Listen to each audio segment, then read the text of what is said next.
হিন্দি ফিল্মের নায়িকা পূজা হেগড়ে ম্যাম আমাদেরকে এসে এটা কি বললো, যা আমরা একেবারে আশা করিনি, স্বপ্নেও ভাবিনি এমনটা হবে। তোমাদেরকে তো আগের ভিডিওতে শেয়ার করেছিলাম আমাদের কোন নায়ক নায়িকার সঙ্গে দেখা হয়েছিল, তো আজকে ফাইনালি বলেই দিলাম আমাদের পূজা হেগড়ে আর রুলকের সালমান স্যারের সঙ্গে দেখা হয়েছিল। তো হ্যালো এভরিওয়ান, তোমরা সবাই কেমন আছো? আশা করি অনেক ভালো আছো। আমি চলে আসলাম আরও একটা নতুন ভিডিও নিয়ে তোমাদের সামনে। আজ আমাদের সিকিম ট্রিপের পঞ্চম দিন এবং শেষ দিন। আজ আমরা রওনা দিচ্ছি কাটাউয়ের উদ্দেশ্যে। চলো তোমরাও একটু আমাদের সঙ্গে ঘুরে নাও। যেতে যেতে চারপাশে সুন্দর পাহাড়ি পরিবেশ আর এই দৃশ্যটা তোমাদেরকে একটু আবার শেয়ার করলাম। আসলে অনেক বড় ভিডিও করেছি, তবে সব দেখাতে গেলে তো ভিডিওটা অনেক বড় হয়ে যেত, তাই অল্প কিছু শেয়ার করলাম।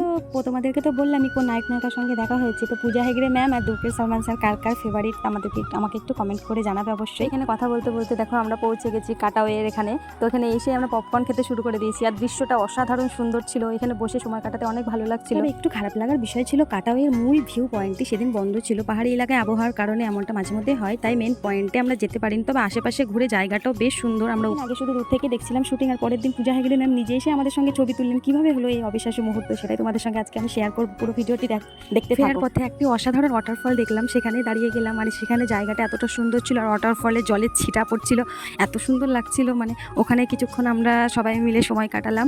আর মানে আমরা যে কাপেলগুলো গেছিলাম, 3টি কাপেলে ওখানে ভিডিও শ্যুট করলাম, ওখানে ফটো তুলেছিলাম অনেকগুলো। কারণ সুন্দর একটি জায়গা। এরপর ঘটলো পুরো ট্রিপের সবচেয়ে স্মরণীয় মুহূর্ত। আগের দিন শুটিংয়ের সময় ম্যাম আর স্যারের সঙ্গে দেখা হলেও কোনো ছবি তোলার সুযোগ পাইনি। আমরা শুটিংয়ে কোনো রকম বিরক্ত করিনি, তাই খুব মনটা খারাপ হয়ে গেছিলো, যেহেতু সন্ধ্যা গড়িয়ে এসেছিল, আমাদেরকে হোটেলে পৌঁছতে হতো। পরের দিন হোটেল থেকে বেরোতে আবার ম্যামের সঙ্গে দেখা। অবাক করার মতো একটি বিষয়, উনি নিজেই গাড়ি থেকে নেমে আমাদের সঙ্গে ছবি তুলতে এগিয়ে এলেন। আমাদের ড্রেস আর লুক নাকি ওনার এত পছন্দ হয়েছে, এত ভালো লেগেছে, উনি নিজে আমাদের সঙ্গে ছবি তোলার জন্য আসলেন। আমি যখন ম্যামকে বললাম ম্যাম একটা সেলফি হবে, তখন উনি হেসে বললেন আগে আমি তোমাদের ছবি তুলে দিই, মানে আমি নিজে ক্যামেরায় নিজে আগে তোমাদের ছবি তুলবো, তারপরে আমার সঙ্গে সেলফি যত ইচ্ছা। তোমাদের সঙ্গে সেই ছবিগুলো একটু শেয়ার করি। এখানে ভিডিওতে দেখতে পাচ্ছ ম্যাম আমাদের ছবি তুলছিলেন আর তারপরে ম্যামের সঙ্গে আমরা সেলফি তুলে নিয়েছি। এত আনন্দ হয়েছিলাম, কারণ আগের দিন আমাদের কোনো সেলফি তোলা হয়েছিল না বলে মনটা ভীষণ খারাপ ছিল। আর নেক্সট ডে যখন ম্যাম নিজেই আমাদের সঙ্গে ছবি তুলতে এলেন, আমরাও ম্যামের সঙ্গে ছবি তুলেছি, এতটা আনন্দ পেয়েছি।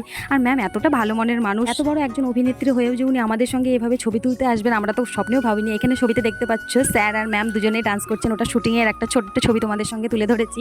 ম্যাম শুধুমাত্র আমাদের সঙ্গে ছবি তুলে চলে গেলেন। দেখো thank you, love you ma'am. আমরা তো টিভির পর্দায় দেখেছি, মানে এতটা সুন্দর স্যার আর ম্যাম দেখতে, সামনাসামনি আরও বেশি সুন্দর, আরও বেশি মানে এতটাও ভালো মানুষ হয় যে এত বড় সেলিব্রিটি হয়েও কি কারোর সঙ্গে এইভাবে নর্মাল আমরা যাচ্ছিলাম রাস্তা দিয়ে, তো আমাদের সঙ্গে জ্যামের মধ্যে ছিলাম, তো আমাদের সঙ্গে এইভাবে সেলফি তুলতে আসবে এটাও কোনোদিন ভাবা যায় না। কার কার সঙ্গে এরকম হয়েছে একটু আমাকে কমেন্টে আশা করবো হয়নি সেরকম।